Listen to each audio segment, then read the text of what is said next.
सुंदर साची, आप जब आप सुनते हैं कि प्राणनाथ प्यारे की जय, तो आपके मन में संशय होता होगा कि प्राणनाथ कहते किसको। जो हमारे जीवन का आधार है, ये सारी सृष्टि किससे चल रही है? सूर्य का अस्तित्व किससे है? पृथ्वी का अस्तित्व किससे है? हमारे जीवन का अस्तित्व किससे है? जो अनंत ब्रह्मांड दिख रहा है, उसका अस्तित्व उस सर्वशक्तिमान परमात्मा की कृपा से है। जो सबके जीवन का आधार है, सभी प्राणियों का प्रियतम है, उसको प्राणनाथ कहते हैं। प्राणनाथ कोई देवी देवता नहीं है, कोई महापुरुष नहीं है। जो सर्वशक्तिमान, सकल गुण निधान, पूर्ण ब्रह्म, सच्चिदानंद, अक्षरातीत है, उसको हम प्रेम से प्राणनाथ कहते हैं। पहले आप पहचानो रे साधो, पहले आप पहचानो। आपके बीच में मान लीजिए कोई भी व्यक्ति है, उसका नाम है मोहन।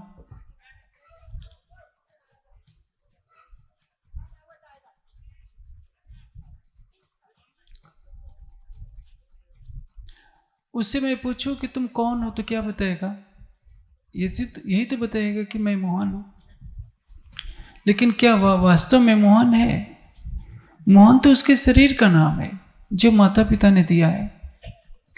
जब उसका जन्म नहीं हुआ था तो वो मोहन नहीं था। और एक न एक दिन जाते से ही ध्रुव मृत्यु, जिसने जन्म लिया है उसका देह त्याग होगा। मरने के बाद लोग पुकारते रहेंगे कि यह व्यक्ति कोई मोहन नाम का व्यक्ति था, लेकिन मरने के बाद उसका पुनः जन्म हो जाएगा, उसका नाम कुछ और हो जाएगा। जब से सृष्टि बनी है, तब से न जाने कितनी बार वह जीव जन्म ले चुका है।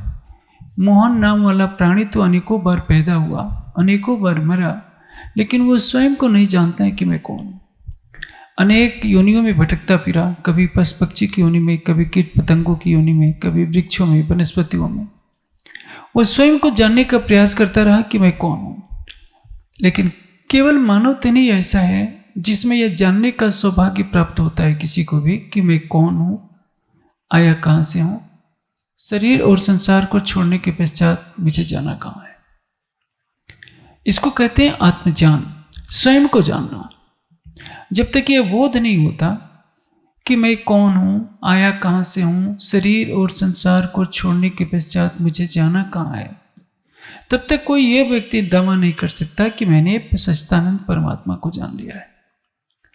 पहले आप पहचानो रे साधो, पहले आप पहचानो का अर्थ क्या होता है?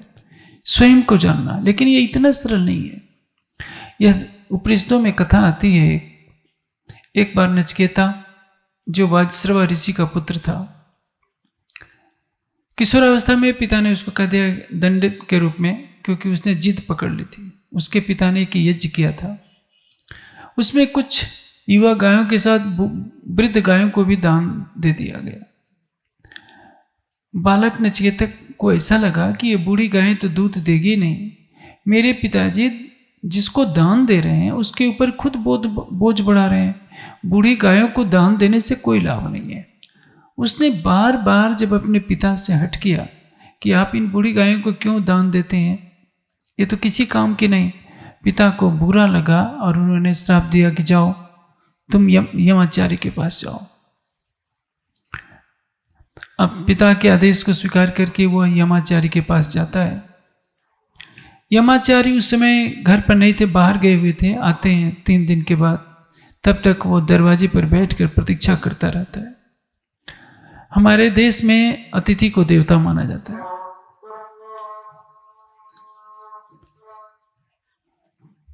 इसलिए जब यमाचार्य आते हैं तो पूछते हैं कि तुम कौन हो? नचिकेता कहते हैं कि आचार्य, मैं आपकी प्रतीक्षा में अब तक 3 दिन से रुका हुआ हूं। अंत में यमाचार्य कहते हैं कि देखो, तुम मेरी प्रतीक्षा में 3 दिन से बैठे हो, इसलिए मैं तुमको 3 वरदान देता हूं, तुम्हें जो मांगना हो मांग लो। पहला वरदान मांगता है लौकिक सुख के संबंध में, वो उत्तर दे देते हैं। दूसरा जो वरदान मांगता है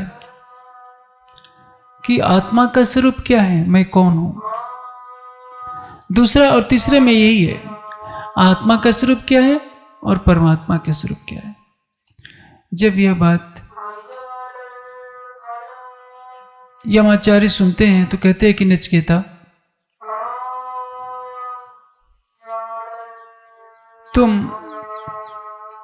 कुछ और मांग लो, तुम मेरे से वरदान में अप्सराएं मांग लो, पृथ्वी का राज्य मांग लो, किंतु यह मत मांगो, यह जानने की इच्छा मत करो कि आत्मा का स्वरूप क्या है। नचिकेता कहते हैं कि आचार्य, मैं ये अप्सराएं लेकर के क्या करूंगा, धन संपदा लेकर क्या करूंगा, क्योंकि संसार के विषय भोग तो नश्वर हैं और मनुष्य विषयों का जितना ही भोग करता जाता है उतना ही उसकी इंद्रियां क्षीण होती जाती हैं। ये संसार के विषय तो दुखमयी है, मुझे ये सब संसार का सुख नहीं चाहिए, मुझे तो केवल यह चाहिए, आप बताइए कि आत्मा किसको कहते हैं, आत्मा का स्वरूप क्या है। अब यमाचार्य नचिकेता को उपदेश देते हैं। वे कहते हैं कि देखो नचिकेता, तुम्हारे जैसा प्रश्नकर्ता कोई विरला होता है।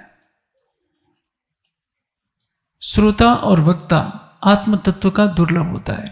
पहले तो ब्रह्म ज्ञान सुनने को नहीं मिलता, सुनने को मिल जाए तो सुनने वाले नहीं मिलते। अभी यहाँ कुछ फिल्मी कलाकार आ जाए, नृत्य संगीत होने लगे, तो मुझे नहीं लगता गांव का कोई भी व्यक्ति घरों में बैठा रहेगा। जो 80 साल का वृद्ध होगा वो भी धमकेगा। लेकिन यदि आप किसी को परमात्मा के बारे में बताएंगे तो किसको पड़ी परमात्मा के बारे में जानने की। लेकिन ये संसार नहीं जानता कि यदि इस सृष्टि में कोई सार तत्व है तो केवल परमात्मा है। आप देखिए, एक प्रसंग मैं सुनाता हूं आपको। महाभारत काल का समय था, पांचों पांडव वन में भटक रहे थे।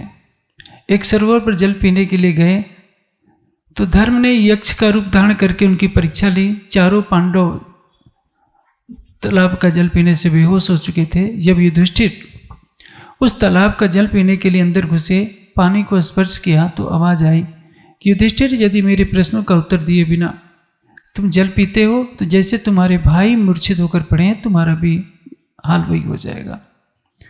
युधिष्ठिर रुक जाते हैं। पहले चारों भाइयों ने अनसुना कर दिया था। युधिष्ठिर कहते हैं कि यक्ष, तुम अपने प्रश्न पूछो। यक्ष पूछता है कि बताइए, संसार में सबसे बड़ा आश्चर्य क्या है। युधिष्ठिर का उत्तर होता है कि देखो यक्ष, संसार में दूसरे प्राणियों को देखते हुए, मरते हुए देखकर मनुष्य यह नहीं सोचता कि किसी दिन मुझे भी मरना पड़ेगा। जैसे मैं आपको दृष्टांत दूं, इस गांव में भी तो लोग मरते ही होंगे। सृष्टि में कहीं भी जाएंगे, पाताल से लेकर कहीं भी, अमेरिका जाइए, इंग्लैंड जाइए, कहीं भी जाएंगे, जाते से ध्रुव मृत्यु। जिसने जन्म लिया है उसकी मृत्यु निश्चित है। जो जन्मता है वो तो मरेगा, और मरे हुए की जो संभ्रांत समाज होते हैं उनमें शोक सभाएं होती हैं कि हमारे बीच में इतने अच्छे अच्छे कार्य किए वो इस दुनिया से चले गए।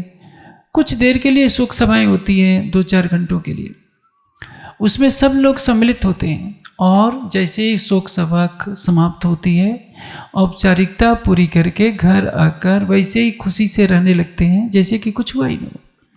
वो बेचारे भोले शंकर ये नहीं सोचते कि एक दिन तुम्हारी भी शोक सभा मनाई जाएगी, तुम्हें भी अर्थी पर लेटना पड़ेगा और तुम्हारे इसी शरीर को जला दिया जाएगा। जिस शरीर को तुमने इतना खिला पिला कर, नहला धुला करके स्वस्थ बनाया है, श्रृंगार करते हो, जिस शरीर को दर्पण में देखकर खुश होते हो, यह शरीर अग्नि की लपटों के हवाले हो जाएगा। इसलिए तो वेद ने कहा है, वायु अनिलम अमृतम अधिदम शरीरम भस्मांतम। यह शरीर नश्वर है, आत्मा अखंड है, शरीर नश्वर है। शरीर और आत्मा 2 पदार्थ हैं, एक चेतन है, दूसरा जड़ है। इसको जानने के लिए प्रजापति ऋषि के पास देवताओं के राजा इंद्र भी जाते हैं और असुरों के राजा विरोचन भी जाते हैं। दोनों 33 वर्ष तक रहते हैं। 3 बार 33 साल की अवस्था तक अर्थात 99 साल तक रहते हैं। फिर लौट करके पहली बार 33 साल के बाद विरोचन तो लौट आता है। 33 साल आश्रम में रहकर सेवा करते हैं दोनों। उस युग में आजकल की तरह शिक्षा नहीं होती थी कि फीस भर दिया जाए। उस युग में गुरुकुलों में रहना होता था, भिक्षा मांगनी पड़ती थी, गायों की सेवा करनी पड़ती थी, वन से लकड़ियां लानी पड़ती थी, और जो आचार्य जन होते थे, ऋषि मुनि होते थे, अपने शिष्यों को ज्ञान का उपदेश दिया करते थे। 33 वर्ष की कठोर साधना के पश्चात प्रजापति ने कहा कि देखो तुम जाकर जल में देखो क्या दिख रहा है। दोनों जल में जाकर के अपनी परछाई को देखते हैं तो उन्हें अपना रूप दिखाई देता है। प्रजापति कहते हैं कि देखो जल में तुम जिसको देख रहे थे वही तो आत्मा है। विरोचन चला गया क्योंकि सचमुच उसने सोचा कि जो छाया में के रूप में जल में जो प्रतिबिंब दिख रहा है वही आत्मा है, अर्थात इसको खिलाओ पिलाओ संतुष्ट रखो। लेकिन इंद्र वहां रास्ते में लौट गए। इंद्र ने सोचा कि यह जो शरीर दर्पण जल के दर्पण में देखा होते एक दिन मृत्यु को प्राप्त हो जाएगा, लगता है कि आत्मा कुछ और है। वापस जाकर इंद्र कहते हैं कि आचार्य आपने जिसको दर्पण में दिखाया था वो तो नश्वर है, मुझे वास्तव में ज्ञान चाहिए। ऐसा कहकर 33 बार 3 बार 99 वर्ष तक रहते हैं। उसके बाद पुनः 3 वर्ष तक 101 वर्ष प्रजापति ऋषि के आश्रम में इंद्र सेवा करते हैं, ध्यान करते हैं, स्वाध्याय करते हैं, तब बताते हैं कि आत्मा का स्वरूप क्या है। ये उस युग की शिक्षा थी। और विरोचन ने जो शरीर का ज्ञान लेकर के वापस लौट गया, उससे कौन सी संस्कृत निकले? आसुरी संस्कृत, जिसमें यही सिखाया जाता है यावत जीवेत सुखम जीवेत ऋणम कृत्वा कृतम पिबेत भस्मीभूतस्य देहस्य पुनः अगुणम पुत्र। जब तक जीवो सुख से जीवो, कर्ज लेकर भी घी खाओ, क्योंकि ये शरीर दोबारा मिलने वाला नहीं है। आज की भौतिकवादी सभ्यता तो यही है। आज का युवक यही सोचता है कि मैं MBA कर लूँ, इंजीनियर बन जाऊँ, डॉक्टर बन जाऊँ, सीधे अमेरिका की टिकट कटा लूँ, बहुत बड़ी कोठी बना लूँ, 2-4 करोड़ बैंक में बैलेंस कर लूँ, बस अपने परिवार का भरण पोषण कर लूँ, यही सोचता है। वो देश के बारे में नहीं सोचता, मानव कल्याण के बारे में नहीं सोचता, अपनी आत्मा के स्वरूप के बारे में नहीं सोचता। यदि आप कहीं आत्म तत्व के बारे में बताएं तो लोग क्या कहेंगे, अरे इतना फालतू समय कहाँ है ये पागलपन की बातें सुनने के लिए। और यदि घर का कोई बच्चा आत्मा के बारे में, परमात्मा के बारे में जानने का प्रयास करता है तो घर वाले क्या कहते हैं, चिंता की लकीरें खींच जाती है। उनको लगता है कि हमारा बेटा कहीं बहक गया है, किसी ओझा गुनी वाले साधु महात्मा के पास जाने के प्रयास करते हैं, मनोवैज्ञानिक विश्लेषक के पास जाने का प्रयास करते हैं कि इसकी दवा करा दी जाए, कहीं इसका दिमाग कुछ फिर गया है। समझदार कौन कहलाता है आजकल? जो कहीं से गलत कार्य करके भी घर में पैसा ला दे तो सब कहते हैं कि बहुत समझदार है, देखो इतना धन कमा रहा है। यह है आसुरी संस्कृत और दैवी संस्कृत का रूप। दैवी संस्कृत क्या कहती है? स्वयं को जानो, पहले आप पहचानो रे साधो, पहले आप पहचानो। बिन चिन्हे आप पार ब्रह्म को कौन कहे मैं जानो। अपने को जानना है और अपनी आत्मा के प्रीतम को जानना है। इसको कहते हैं अध्यात्म। अध्यात्म का अर्थ वो नहीं होता जो आप सोचते हैं। आप किसी मंदिर में जा सकते हैं, फूल पत्ते चढ़ा सकते हैं, लेकिन ये तो पूजा है। आपकी आत्मा का स्वरूप क्या है? और सच्चिदानंद परमात्मा जो सबकी आत्मा का प्रीतम है। यम ब्रह्मा वरुण इंद्र रुद्र मरुत स्तवंति दिव्य स्तवय। जिस सच्चिदानंद परमात्मा की भक्ति ब्रह्मा वरुण इंद्र रुद्र आदि सभी देवता करते हैं। वेदये सांग पदक्रम उपनिषदय गायन्ति यम सामगा। साम वेद के गायक जिसका वेद मंत्रों से गायन करते हैं। ध्यान अवस्थित तद्गतेन मनसा पश्यन्ति यम योगिनो। योगी लोग ध्यान में स्थित होकर जिसको देखते हैं। यस्य अंतम न विदो सुर असुर गणा तस्मै देवाय नमो नमः। जिसका आदि और अंत न देवता जानते हैं, न मनुष्य, न राक्षस, उस सच्चिदानंद परमात्मा को प्रणाम है। अध्यात्म में क्या होता है? आत्मा का ज्ञान दिया जाता है, परमात्मा का ज्ञान दिया जाता है।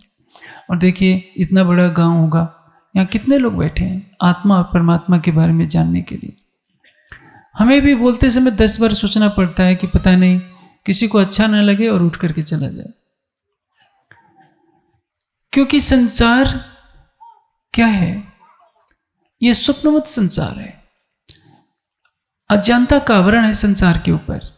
और संसार में कोई कोई विरला होता है। वही बात यमाचार्य कहते हैं कि हे नचिकेता, पहले तो ब्रह्म ज्ञान सुनने को नहीं मिलता, सुनने को मिल जाए तो सुनने वाले नहीं मिलते हैं। इसको कहने वाला और सुनने वाला कोई कोई विरला होता है। क्योंकि मनुष्य की इंद्रियां बाहर की तरफ भागती हैं। अब बाहर के जगत में देखिए क्या हो रहा है, सारा संसार किसके पीछे जा रहा है? आपको देखना है तो मुंबई यहाँ से कोई ज़्यादा दूर नहीं है, मैं समझता हूँ 500-600 किलोमीटर दूर होगी। वहाँ के स्टेशन पर जा करके देखिए, संसार का रहस्य समझ में आ जाएगा। जो लोकल ट्रेन होती है, लोकल ट्रेन में जैसे जानवर भरे जाते हैं उस तरह से भीड़ भरी रहती है, लटके रहते हैं लोग, सीढ़ियों पर खड़े रहते हैं ट्रेन के। बेचारे कई किलोमीटर दूर अपने निवास से जाते हैं, दिन भर काम करते हैं और शाम को फिर वहाँ से चल पड़ते हैं। काफ़ी रात तक ट्रेन से यात्रा करके जाते हैं, घर भोजन बनाते हैं, खा करके सो जाते हैं और सवेरे फिर निकलना है उनको। किस लिए? क्योंकि इस पापी पेट को भरना है। जीवन के भरण पोषण में जीवन बीत जाता है। रविवार के दिन थोड़ा बहुत समय मिलता होगा कि हाँ परमात्मा के बारे में थोड़ा सोच सकें कि परमात्मा कौन है। और मनुष्य कितना सोचेगा? मनुष्य की उम्र का 6वां हिस्सा, 6 घंटे तो प्रायः सोता ही है मनुष्य। यदि उम्र 80 साल की होती है तो 20 साल निद्रा में चले गए, बचपन के 20 साल खेलने कूदने मस्ती में चले गए, 40 साल तो ऐसे ही चले गए। 20 से लेकर के 40 साल तक यौवन के उन्माद में चले गए, क्योंकि गृहस्थी बसाई है, धन कमाना है, पत्नी और बच्चों को खुश रखना है। 60 साल बच गए और शेष जो 20 साल बचते हैं 60 से 80 साल तक, आप सोचिए उसमें मनुष्य क्या करेगा? यदि ब्रह्म ज्ञान का प्रकाश मिला तो ठीक, नहीं तो 60 साल के बाद तो शरीर में कई रोग प्रवेश करने लगते हैं। यदि कोई बताए कि सच्चिदानंद परमात्मा कहाँ है, कैसा है, उसको पाने का मार्ग क्या है, तो जीवन सफल हो जाता है। गीता में योगेश्वर श्री कृष्ण कहते हैं कि अनेक जन्म संसिद्धि ततो यात पराम गति। अनेक जन्मों में मनुष्य कोई साधना करता है, परमात्मा का ध्यान करता है, तब कहीं उसको परम तत्व की प्राप्ति होती है और उसको बोध होता है कि वास्तव में सच्चिदानंद परमात्मा का हम साक्षात्कार कैसे करें। महामती के धाम हृदय में अक्षरातीत प्राणेश्वर, जिसको हमने प्राणनाथ कहा, उनका आवेश स्वरूप विराजमान होता है। उनके तन से जो वाणी अवतरित होती है उसको तारतम वाणी कहते हैं, जो मंच पर विराजमान है। उसमें एक वाक्य है, भाई रे ब्रह्म ज्ञानी ब्रह्म दिखलाओ, तुम सकल में साई देखा। संसार के ज्ञानियों को कहते हैं कि ब्रह्म ज्ञानी कहे जाने वाले महान पुरुषों, आप सच्चिदानंद परमात्मा को दिखाइए। आप तो कहते हैं कि कण-कण में परमात्मा समाया है।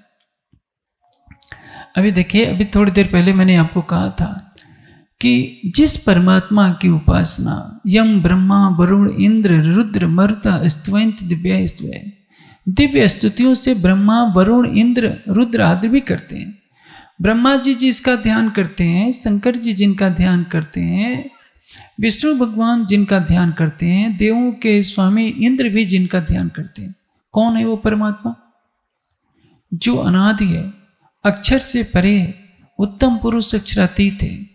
उसी सर्वशक्तिमान परमात्मा की सभी भक्ति करते हैं, जिसको उपनिषदों ने क्या कहा? एकम एव अद्वितीयम। परमात्मा एक है, उसके समान दूसरा कोई भी नहीं। हमारे समाज में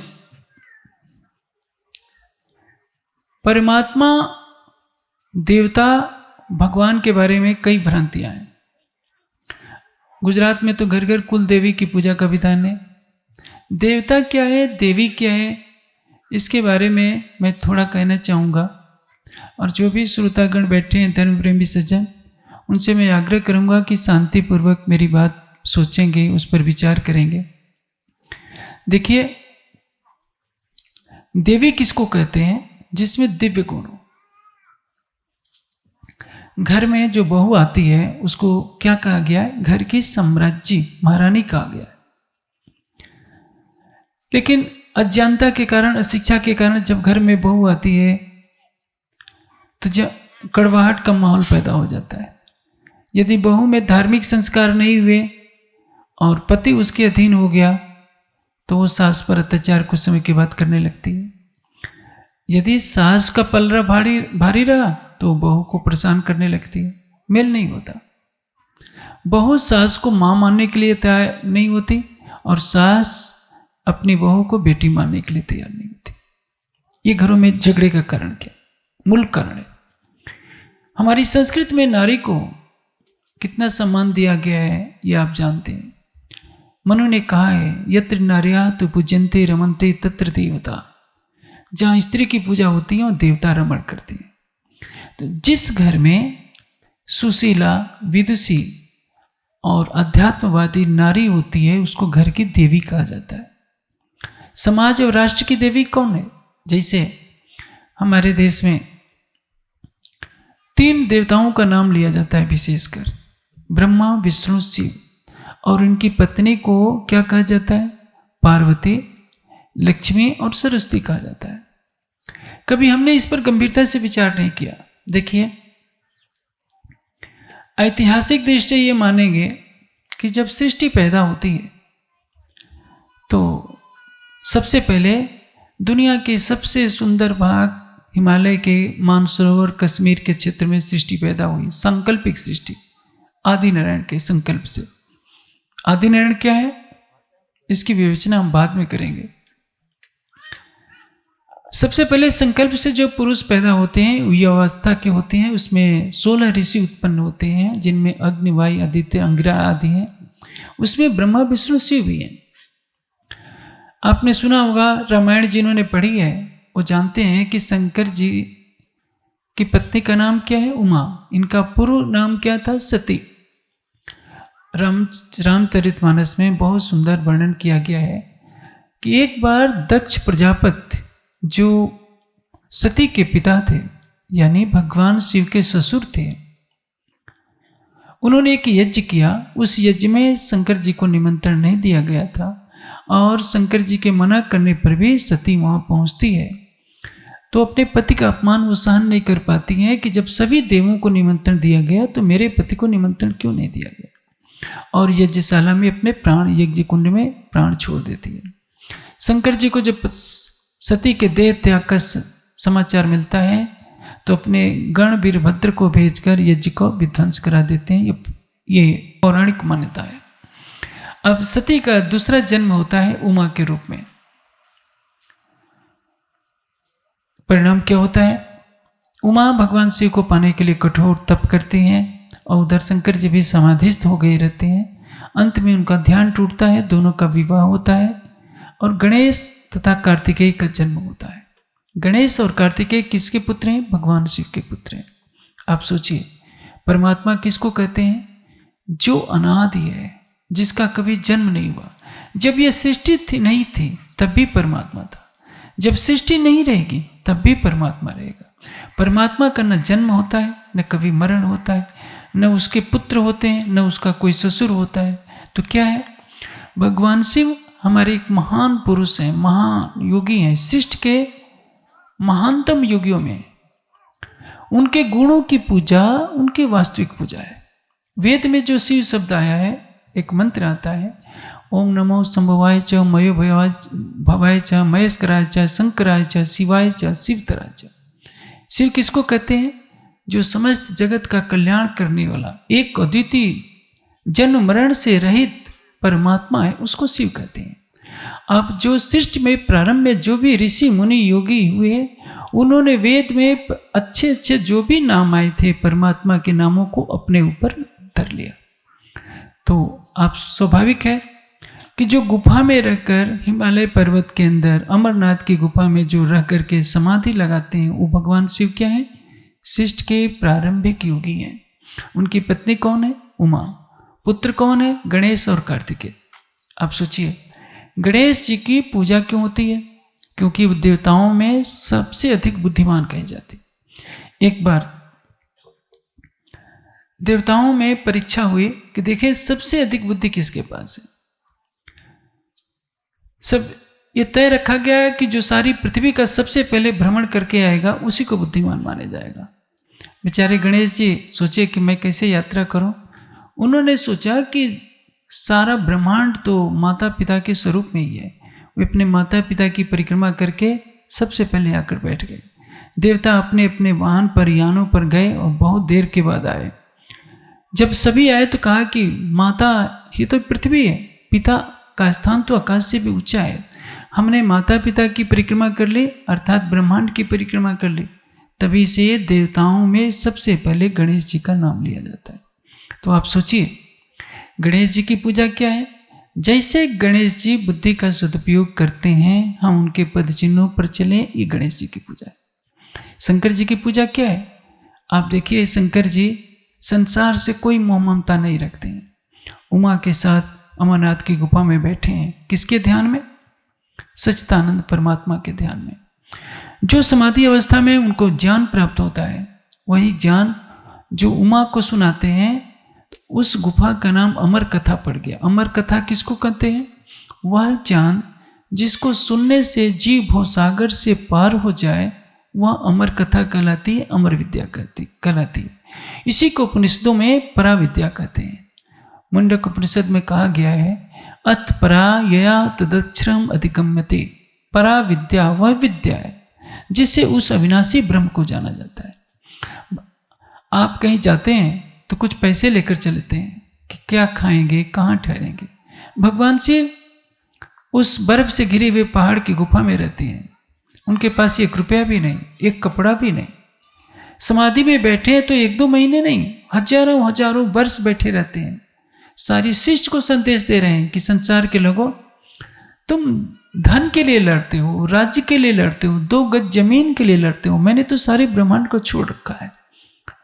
उनके पद चिन्हों पर यदि हम चलते हैं तो हम भगवान शिव के पुजारी कहलाते हैं। पूजा का अर्थ क्या होता है? सत्कार करना। इसी तरह से विष्णु भगवान क्या है?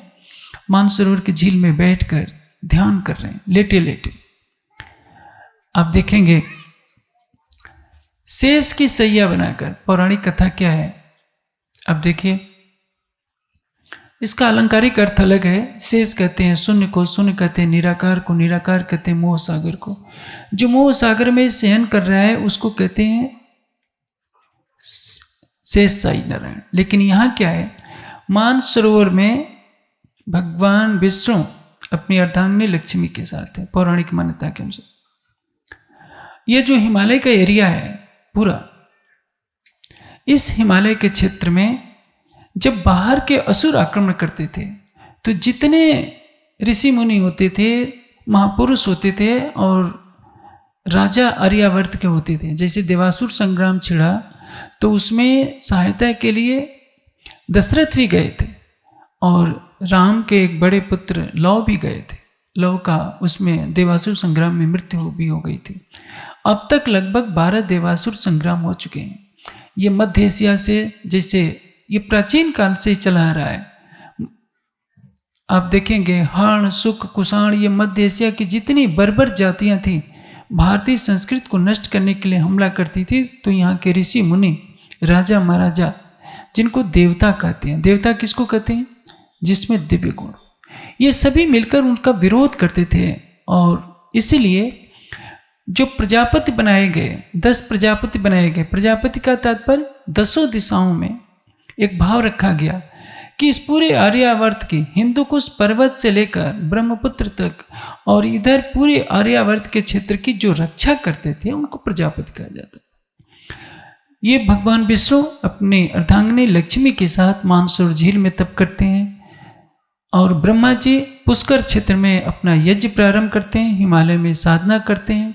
बद्रिकाश्रम क्षेत्र में भी भगवान विष्णु बैठ करके ध्यान किए थे, इसलिए बद्रिकाश्रम को विष्णु भगवान का क्षेत्र कहा जाता है। बर्फ दूध के समान सफेद होती है। क्षीर सागर का अर्थ क्या है? जहाँ जल दूध के समान स्वच्छ जल हो। मानसरोवर झील का दूध का जल भी वैसा ही स्वच्छ है।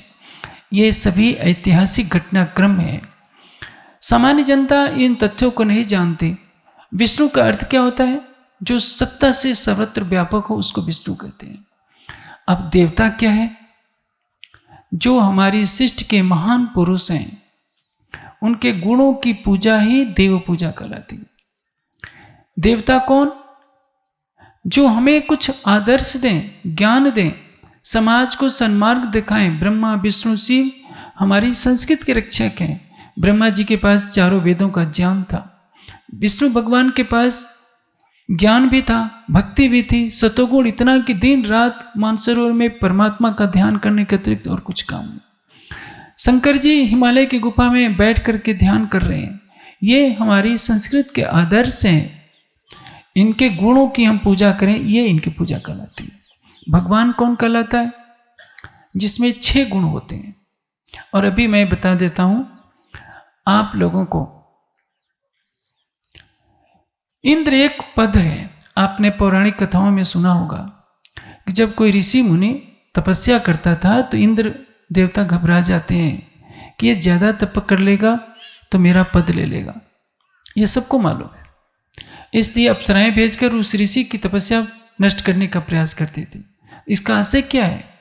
इस पूरे हिमालय क्षेत्र में जो ऋषि मुनि रहते थे, जो भी रहते थे, उनको देवता कहा जाता था। उनका राजा कौन होता था? जो सबसे अधिक तपस्वी हो, जितेंद्रीय हो, जो कम से कम 100 अश्वमेध यज्ञ करने की क्षमता रखे, जो अप्सराओं के सौंदर्य से भी प्रभावित न हो, उसको देवताओं का राजा बनाया जाता था। आजकल कितने नहीं कि जो छली कपटी हो, राजनीतिक प्रपंच जानता हो, वो मंत्री बन जाए, राष्ट्रपति बन जाए, बड़े पद पर चला जाए। उस समय ऐसा नहीं होता था। जो सबसे अधिक योग्य होता था आध्यात्मिक बल से, उसी को देवताओं का राजा बनाया जाता था। अब आप समझ गए होंगे कि इंद्र एक पद है। 14 मनवंतर में 14 इंद्र हुआ करते थे। प्रजापति भी बदल जाते थे। ये हमारी परंपरा का एक अंग है। और जो देव पूजा इसी को कहते हैं। देव किसको कहते हैं? ये सत्यम आचरंत ते देवा अनिर्तम मनुष्य। अब भगवान की बात आती है। भगवान किसको कहते हैं? जिसमें 6 गुण होते हैं। ज्ञान है, विवेक है, वैराग्य है, शील है, ऐश्वर्य है, शक्ति है। 6 गुणों को जो धारण करता है उसको भगवान कहते हैं। आप राम को भगवान कहिए, योगेश्वर श्री कृष्ण को भगवान कहिए, महावीर स्वामी को भगवान कहिए, बुद्ध को भगवान कहिए, व्यास जी को भगवान कहिए, कोई गलती नहीं है, क्योंकि इनमें ये सारे गुण हैं। ये हमारे आदर्श पुरुष होते हैं जिनको भगवान शब्द से संबोधित किया जाता है। किंतु परमात्मा कोई और है। गीता में योगेश्वर श्री कृष्ण कहते हैं, उत्तम पुरुष तुन्य परमात्मा इति उदाहरता। जो उत्तम पुरुष है, क्षर अक्षर से भिन्न, जो उत्तम पुरुष अक्षरातीत है, केवल उसी को परमात्मा कहलाने की शोभा प्राप्त है। चलते चलते मैं आपको देवी की परिभाषा, कुल देवी की परिभाषा में बता रहा हूँ कि जो घर में श्रेष्ठ गुणों वाली कन्या हो, स्त्री हो, उसको कुल देवी कहते हैं। आजकल क्या किया जाता है? मिट्टी का एक चबूतरा बना लिया जाता है और कहते हैं कि हमारी कुल देवी है। अरे भाई, जो जीवित घर की देवी है उसको तो तुम दहेज के नाम पर जला देते हो। घर में जो वृद्धा माता है उसकी सेवा नहीं करते हो और मिट्टी के चबूतरे को मिष्ठान खिलाओ तो कुल देवी का सम्मान नहीं होता। कुल देवता किसको कहते हैं? जो आपके घर में वयोवृद्ध हैं, जिनमें उच्च गुण है, ज्ञान है, विवेक है, वैराग्य है, उनके चरणों में बैठ करके परिवार के लोग शिक्षा लेंगे तो वो घर हरा भरा रहेगा। इसको कहते हैं कुल देवता। ग्राम देवता किसको कहते हैं? आजकल क्या होता है, गांवों में एक चबूतरा बना लिया जाता है, कहते हैं कि गांव का देवता है। चबूतरा देवता नहीं होता, वो तो बेचारा कुछ नहीं होता। एक कुत्ता भी आएगा तो वहां गंदगी करके भाग जाएगा। ग्राम का देवता यह है जो पूरे गांव में सबसे अधिक विद्वान हो, सबसे अधिक धार्मिक हो, सबसे अधिक सत्यवादी हो, पूरे गांव को सन्मार्ग की तरफ प्रेरित करे, वो ग्राम देवता कहलाता है। और जीवित व्यक्ति ही ग्राम देवता होता है, मरा हुआ ग्राम देवता नहीं होता। बृहदारण्यक उपनिषद में क्या लिखा है? जैसे एक पतंगा अपने एक पैर, आगे के 2 पैरों को किसी तिनके पर रखता है और पिछला पैर उठाकर उस तिनके पर रखता है, इसमें जितना समय लगता है इससे भी कम समय में जीव एक शरीर को छोड़कर दूसरे शरीर में प्रवेश कर जाता है। तो जिस कोई घर में कोई महिला हुई, त्यागनी तपस्वी हुई, आपने उसको देवी बनाकर एक चबूतरा बना दिया, कहे कि हमारी कुल देवी है, उसी की पूजा कई पीढ़ियों तक करते रहे, तो परिणाम क्या होता है? आपने जड़ की पूजा प्रारंभ कर दी, गुणों की पूजा नहीं की। इसलिए याद रखिए, हर नारी देवी का रूप बने, हर नर जो है देवता का रूप बने। ये कैसे होगा? अध्यात्म ज्ञान से। जब सबके अंदर आत्म तत्व का बोध होगा, परमात्म तत्व का बोध होगा, नर अपने अंदर नारायणत्व को समझेगा, नारी अपने अंदर नारायणी तत्व को समझेगी, और ये सभी इस शरीर से परे होकर, जीव भाव से परे होकर आत्म तत्व को ग्रहण करेंगे। इसी को कहेंगे अध्यात्म। और तब हम जानेंगे परमात्मा कौन है, कहाँ है, कैसा है। उसको पाने के लिए हमें क्या करना चाहिए, ये सारी चीज़ें अध्यात्म तत्व के अंदर समझी जाती हैं।